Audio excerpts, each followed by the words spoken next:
Hi, it's me again with Corel Draw Tips and Tricks, and I just made a video this morning about moving and duplicating this hexagon, and I changed it to an equal size. And this viewer, and I knew all this, but I don't think I'd ever made a video of it. So there's two ways to do that.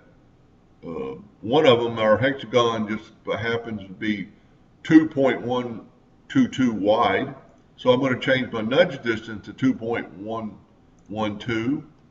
and I'm going to Control D and make a duplicate, and there you go.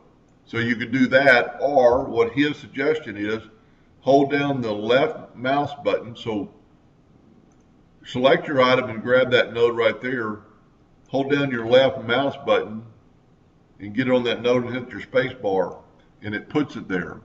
And then you can use Ctrl R, which is going to repeat your last step. So let's do that again. Select your item and grab that one corner that you need to join right there. And this is only true if you have Snap to Object selected, because it's going to snap to that object. So let's zoom in here. Let's select it. Let's grab that node and move it here, and then hit your space bar, and it automatically puts that. Now you can also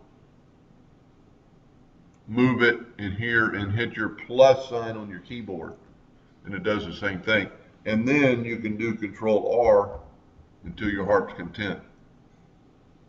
Pretty cool. And I thank that viewer for the suggestion, and hope you helped a little bit. Thank you for watching.